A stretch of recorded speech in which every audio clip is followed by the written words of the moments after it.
Vamos a abrir, hermanos, Isaías capítulo 53. Seguiremos desgranando. Cada versículo en esta ocasión nos toca el versículo 6. Y especialmente la última parte.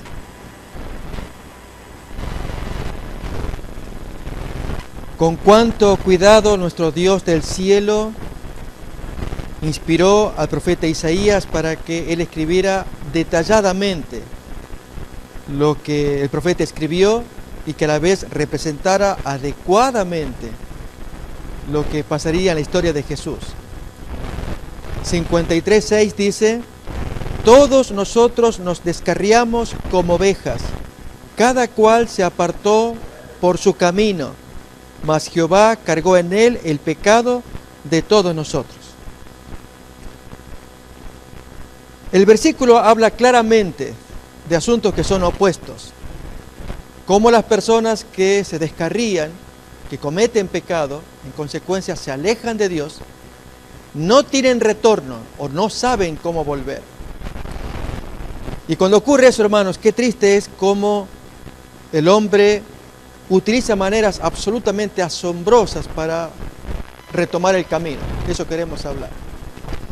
Voy a invitar entonces a que abramos algunos textos que nos van a ilustrar el asombroso camino del retorno de seres humanos a la reconciliación con Dios. En Miqueas capítulo 6 miramos algunos versículos.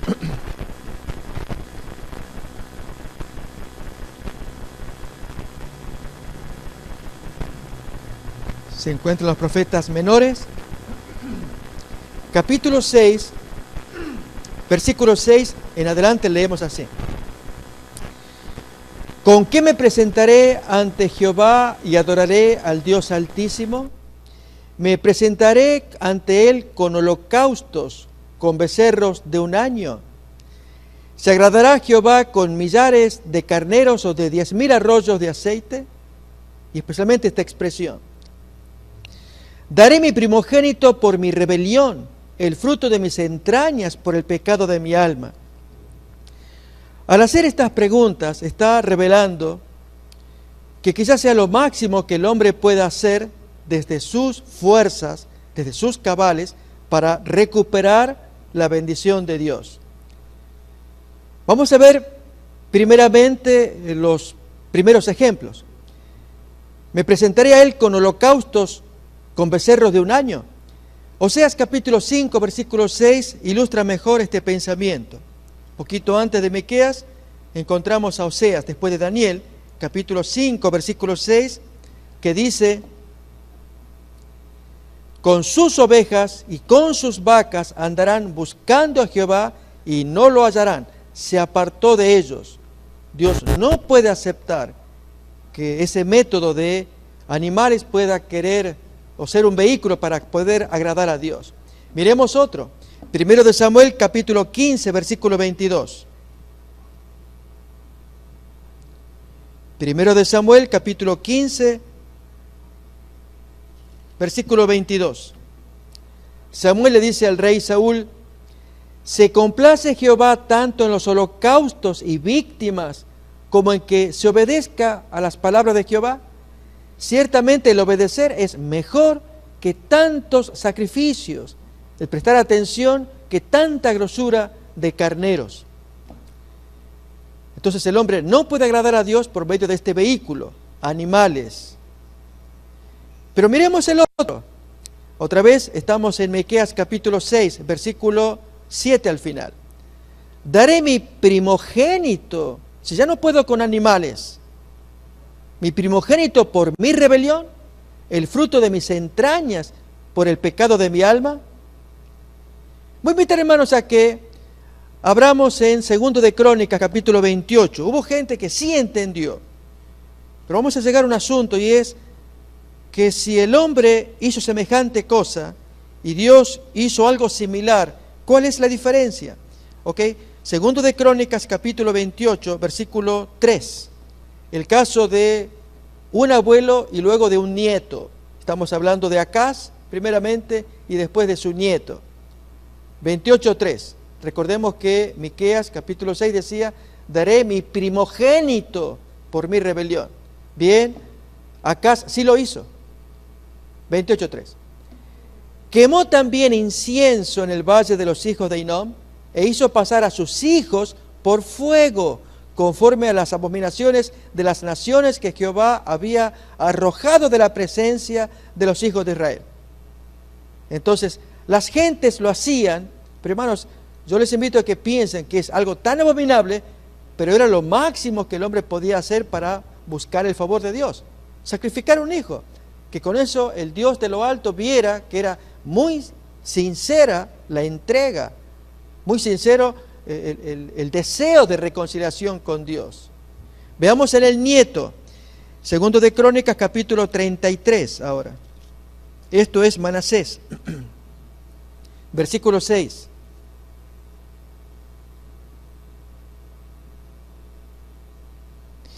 Y pasó sus hijos por fuego en el valle del hijo de Hinnom. Y observaba los tiempos, miraba en agüeros, era dado adivinaciones, consultaba a divinos y encantadores, se excedió en hacer lo malo ante los ojos de Jehová hasta encender su ira. Pero hermanos, hay algo que Dios nos va a decir que jamás se le cruzó por la mente hacer semejante cosa, que alguien entregara el fruto de sus entrañas. Pero sigue en pie la pregunta, ¿y Dios no hizo algo similar? A ver, vamos a ir a Jeremías capítulo 32. Jeremías capítulo 32.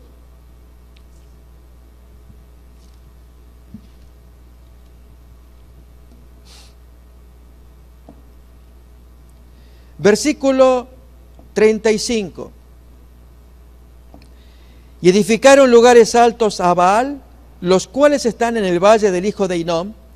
Noten que permanentemente aparece esa expresión, el valle del hijo de Hinnom. Allí era lo que luego se convierte en la Gehenna, el Muladar, donde había mucho incendio, pero ocurrió allí para hacer sacrificios, para hacer pasar por el fuego sus hijos y sus hijas a Moloc.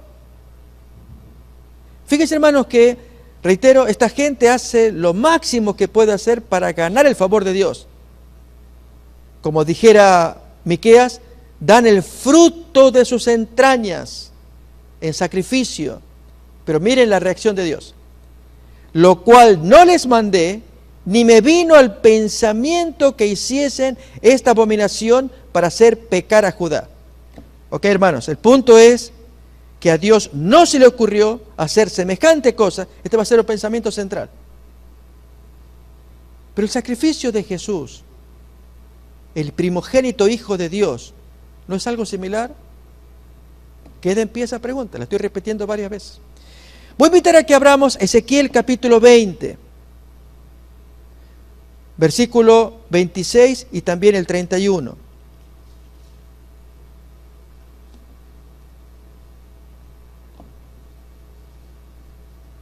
Ahora Dios actúa castigando ese tipo de conducta. No solamente a él no le pasó por la mente semejante acción, que el hombre haga eso, pero Dios la puede hacer. Vamos a razonar, hermano, vamos a razonar. 20:26. Y los contaminé en sus ofrendas cuando hacían pasar por el fuego a todo primogénito, para desolarlos y hacerles saber que yo soy Jehová. O sea, para castigarlos, porque jamás se me ocurrió semejante cosa. Versículo 31. Porque ofreciendo vuestras ofrendas, haciendo pasar vuestros hijos por el fuego, os habéis contaminado con todos vuestros ídolos hasta hoy. Y he de responderos yo, casa de Israel, vivo yo, dice Jehová, que yo no os responderé, no apruebo, se los voy a castigar. Jamás pensé semejante cosa. ¿Y cuál es la pregunta que viene? ¿Que Dios lo podía hacer? Otra vez, hermanos, Jeremías capítulo 32. Vamos a detenernos en ese versículo. 32-35. Jeremías 32-35. Y edificaron lugares altos a Baal, los cuales están en el valle del hijo de Hinnom, para hacer pasar por el fuego sus hijos y sus hijas a Moloc, lo cual no les mandé, ni me vino al pensamiento que hiciesen esta abominación para hacer pecar a Judá. Pero hermanos, a la luz de este versículo, ¿cómo entendemos Juan capítulo 3, versículo 16? Famosísimo texto, conocido. Pero Dios prohíbe que alguien entregue el fruto de sus entrañas, que entregue a su primogénito. En Juan 3:16 leemos: porque de tal manera amó Dios al mundo que ha dado a su Hijo. Oh, hermanos, entonces Dios sí da a su Hijo, pero un papá no lo puede hacer. Que ha dado a su Hijo unigénito para que todo aquel que en Él cree no se pierda, mas tenga vida eterna. Vamos otra vez, y ahora sí, hermanos, a hacer el nudo que corresponde de Isaías 53:6. Ahí nos quedamos ya. Con todos los pensamientos escuchados, nos quedamos en Isaías 53:6. Y ahí sí yo voy a invitar a que hagamos una reflexión. Todos nosotros nos descarriamos como ovejas, cada cual hizo lo que quiso, se apartó por su camino. Pero Jehová cargó en su Hijo el fruto de sus entrañas, que fue dado al mundo, lo puso como al fuego, como lo hizo Acaz, como lo hizo Manasés, como lo hacían los israelitas, y que Dios no le vino a su mente el pensamiento que el hombre haga semejante cosa y que lo iba a castigar. Pero el texto acá me está diciendo que Dios sí lo hizo con su Hijo. O la pregunta que surge mejor, hermanos, es: ¿quién es esta persona a la cual Dios tenga que cargarle, que pase por el fuego, y así entonces se quita todo pecado? Es su Hijo. La pregunta es: ¿cuál es la diferencia? Y ahí, hermanos, yo les invito a que razonemos.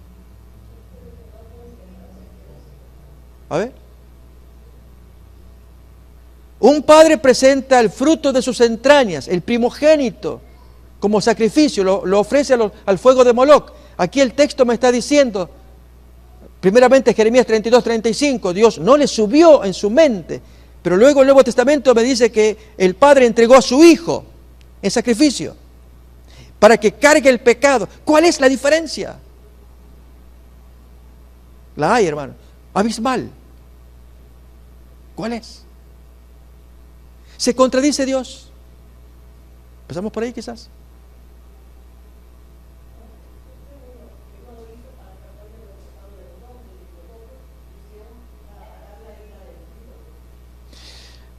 Mayormente para dirigirse a los ídolos, pero también para expiar sus culpas. Y hacían lo mejor que podían, lo máximo que podían, y era entregar lo que yo tengo para que tú veas, Dios, donde estés allí, que si te sacrifico a mi hijo en el fuego de Moloc, me perdones. Ok, Dios no pedía, jamás pidió eso, pero Dios sí lo hace. ¿Cuál es la diferencia? Abismal diferencia. ¿Cuál es? Porque, hermanos, ahí está la sustancia del tema y de Isaías 53. Que una cosa, hermanos, es lo máximo que yo tengo, lo máximo, mi hijo, y equivale a la ofrenda de Caín. No sirve, es trapo de inmundicia, no me alcanza. Ok, Dios, vamos a juntar 10 hombres y cada cual va a traer a su hijo primogénito y lo ofrecemos a Moloc. No quiero, no se me ocurre esto. Ok, traemos de toda la gente. No hay forma, hermanos, de satisfacer la medida, excepto que el mismo Dios que dio la ley, mi compañero, dice Zacarías, el que era igual a Dios, él sí. Y hermanos, cuando viene al mundo y Dios carga en él el pecado y lo hace pasar por el fuego, pastor, usted me está asociando, aquí está el fuego de Moloc, ante el cual un padre entrega a su hijo primogénito, lo mejor que tiene. Y usted me hace la comparación. Sí, hermanos. Primeramente porque Dios entregó lo máximo que tenía, que era su compañero. Y con ello zanjaba toda la deuda de todos los pecados, porque era la muerte de Dios encarnado. Allí entonces se cumple el texto, que mientras todo el mundo se desperdigó y cada cual hacía lo que quería, ahora en ese fruto, en ese primogénito de Dios. Pero no un primogénito biológico como creen algunos grupos. No, hermanos, es una expresión como la que aparece, vamos a mirar en Colosenses. Jesús es llamado primogénito no porque hubiera nacido primero.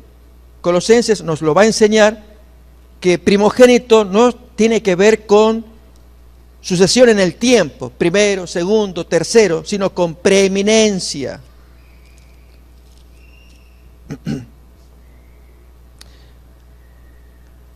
Versículos 17 y 18 de capítulo 1. Y Él, Jesús, es antes de todas las cosas y todas las cosas en Él subsisten. Y Él es la cabeza del cuerpo que es la iglesia. Él que es el principio, el primogénito de entre los muertos, para que en todo tenga la preeminencia. ¿Acaso, pregunto, fue el primero de los resucitados? No. Ya hay historias en el Antiguo Testamento que hubo gente que resucitó históricamente antes que él. ¿Nos acordamos de algunos casos? Recordemos, hermanos, las resurrecciones que produjeron tanto Eliseo como Elías.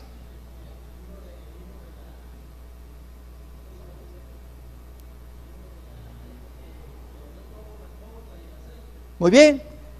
Allí, hermanos, de la viuda de Sarepta. Muy bien. Entonces, ¿cuántos ejemplos? Entonces, Jesús no fue el primero, es el primogénito para que tenga la preeminencia. Y la palabra primogénito, hermanos, es el principal. Por lo tanto, Dios entregó a su compañero para que sea el primogénito, el principal. Y lo entregó tal como un padre hace acá, una cosa horrible que a Dios no se le ocurrió, jamás lo pidió. Porque, hermanos, Dios no pide, Él da. Y si Él da, dio lo máximo, y entonces con ellos sí logra que los pecadores que se atomizaron, que cada cual hizo lo que quiso, ahora son todos reunidos en ese sacrificio. Y hermanos, ese es el mensaje bello que tenemos. Que damos gracias a Dios porque Dios el Padre hizo semejante sacrificio. Las escenas tan emotivas que cuenta el espíritu de profecía, hermanos. Emotivos en ambos extremos. Cuando se nos describe, y Elena White mirando en visión, y el ángel que le cuenta cómo le cuesta al Padre desprenderse cuando se discute el plan. Y allí es tan intenso el diálogo, y que en algún momento sale Jesús y vuelve a entrar en el diálogo, y allí está la luz que los envuelve a ambos, discutiendo, hablando, y el ángel que le explica a Elena White, al Padre le cuesta ceder a su compañero. 3 veces ocurrió. Eso le pasó al Padre. Y en el otro extremo, hermanos, en el Getsemaní, fue al revés. A Jesús que le costaba, y al Padre, hermanos, resistirse. Fue una cosa tan intensa entre ambos, que eso es lo que tenemos que mirar. Cuando finalmente Jesús, transpirando sangre, acepta, porque el Padre quiere seguir adelante con el plan, por amor a nosotros. Entonces, ¿a dónde va a parar el sacrificio que hacían los paganos, que entregaban su primogénito por la rebelión, que el pecado que habían cometido? Que era intenso, la gente miraba y se convencía, era intenso. No, pero no sirve, es igual que la ofrenda de Caín, no sirve. En cambio acá, hermanos, esta sí sirve. Por lo tanto, siempre recordemos esto. No hay forma de apaciguar a Dios, porque Dios no busca apaciguar o apaciguarse. Que hagamos una buena obra meritoria, a ver si Dios así me ve más bonito. No es así, hermanos. Un dicho común dice que un poeta hindú, Rabindranath Tagore, tiene una frase que suele ponerse en algunos almanaques donde aparece la foto de un bebé rozagante, gordo, grueso, precioso, rosado. Y la frase dice así: cada vez que veo nacer a un niño, creo que Dios tiene esperanza en el mundo. Una frase popular. Hermanos, la podríamos retocar esa frase. No tanto a cada vez que veo nacer a un niño, tengo esperanza en el mundo. Cada vez que Dios ve a Jesús, tiene esperanza en el mundo. Hermanos, ver que Dios ve a Jesús, en lugar de mirar a los hombres, todos pecadores, lo ve a Jesús, esa es la esperanza, que el hombre puede llegar a ser como Él. Que desde abajo hizo Jesús lo que hizo, para llegar a lo que hacer, siendo igual a Dios. Hermanos, el Padre aplaude a Jesús. Alguien diría, pastor, está diciendo cosas. Lo dice el texto de, y con esto terminamos, Filipenses capítulo 2. Y quizás esta sea una de las partes asombrosas en las que mucha gente no se anima a dar el paso que San Pablo dio. Y es a Jesús, hermanos, no solamente exaltarlo hasta el más alto cielo. Y alguien diría, bueno, pero está más arriba Dios. Ponlo más arriba.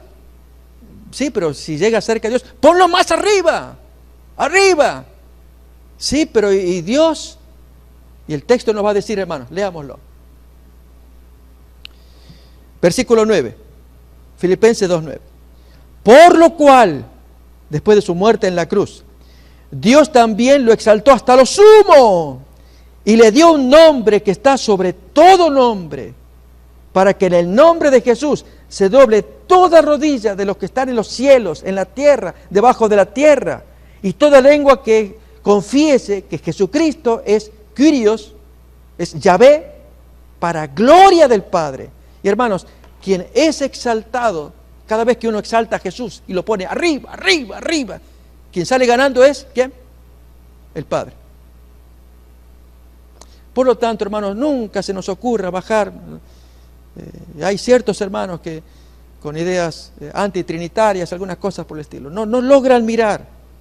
Qué importante es ver la persona de Jesús, así arriba, al lado de Dios, arriba, arriba, para gloria del Padre.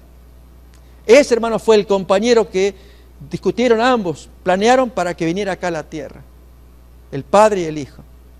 Y el Padre entrega al Hijo para que nosotros apreciemos semejante sacrificio. Que Dios nos bendiga.